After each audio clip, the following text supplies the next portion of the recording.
Good morning, good morning, good morning, good afternoon, good evening, alrighty kaibigan. Hopefully nasa magandang kalagayan ka. Welcome to Calzada University. Alrighty kaibigan, well naglalakad tayo. Create tayo ng content and we're hoping that everything is maganda sa'yo kaibigan. Okay, so let's just be grateful of life. Okay kaibigan, i-share natin ngayon itong mga tips ni Brian Tracy pa rin kaibigan. I'm very big fan ni Brian Tracy. Kasi he came from zero kaibigan, then he become self-made multi-millionaire. Okay, so ito yung mga tips niya. Paano daw natin ma-maintain na mayroon tayong healthy mind. Okay, so ang healthy mind is isa sa napaka-importante na magkaroon tayo kaibigan, kasi kung hindi healthy yung mind natin kaibigan, okay, whatever we do sa lahat, it could be present or it could be future, pag wala na tayong healthy mind kaibigan, the outcome, kung ano yung mga outcome niyan kaibigan, is hindi rin siya progressive, hindi rin siya healthy, hindi rin siya maganda yung outcome, kasi it starts all with our mind. Okay, so ang unang tip ni Brian Tracy paano tayo magkaroon ng healthy mind is, ang number one is read books with positive or something with mayroon tayong matutunan na wisdom. Wow! Bakit? Okay, bakit nga ba? Kasi kung tayo daw ay magbabasa ng mga positive or mga magandang wisdom na mayroon tayong matutunan, yung mga libro na mga it's very sayang daw na kung hindi natin mabasa or ma-experience, mabasa yung mga experience ng magagaling or matatalinong tao, at andyan lang pala yan sa mga libro na yan. Okay? Wow! Kasi napakahirap maghanap ng mentor daw kaibigan, pero yung mga best advice or mga best na pwede nating ma-pick up sa experience, andyan lang daw yan sa mga libro na pwede nating mabasa dyan. Okay? So pag yung brain daw natin masanay sa na mag-feed tayo ng mga positive kung ano yung mga positive na wisdom or anything na pwede nating mabasa sa libro, yun mag-align yon sa frequency kaibigan, na kung ano yung gusto mong na frequency, kung positive yung palaging binabasa mo, most likely maka-attract tayo ng mga positive. Wow! Yun yung number one.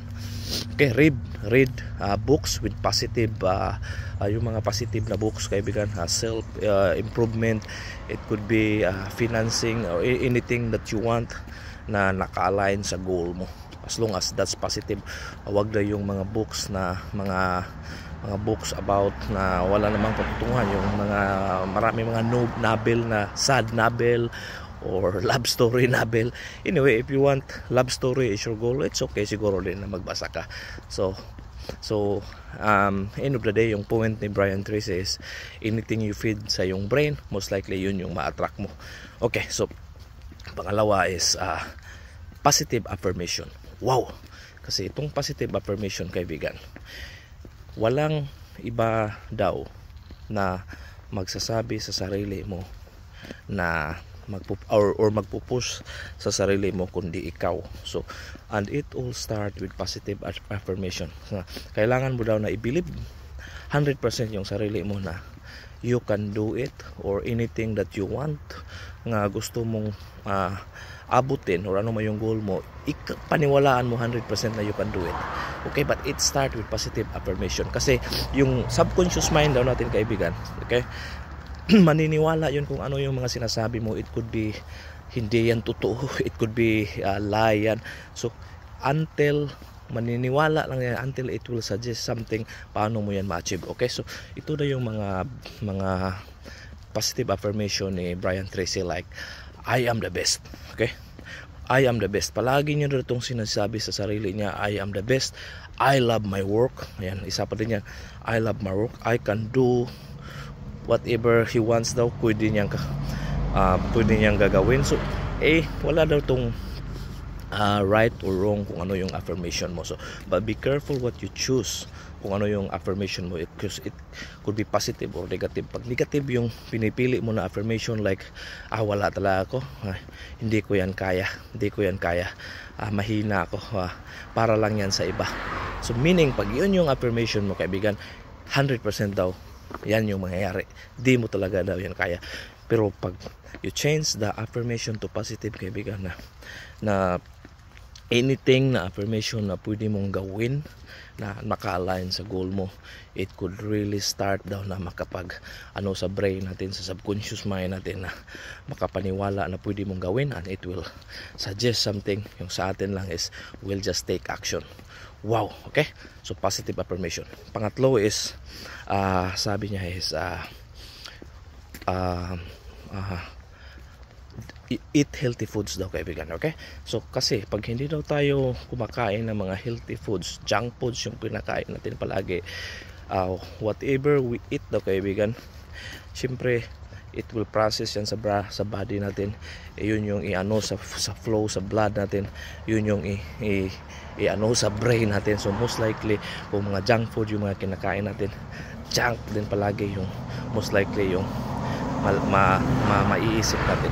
But when we eat healthy, kaibigan, most likely we start thinking positive and healthy things.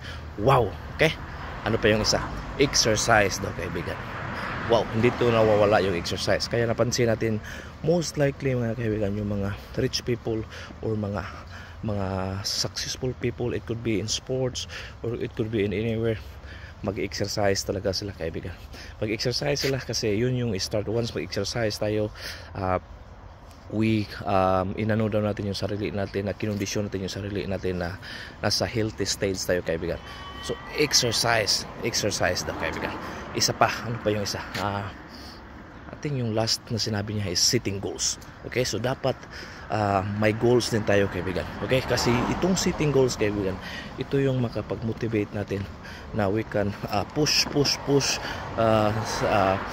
sa life, at saka gising tayo ng umaga, or ito yung makapag-motivate natin sa buhay kung mayroon tayong goals. Kasi kung wala naman tayong goals, ano pa yung purpose daw sa buhay kung hindi tayo nagsiset ng goals?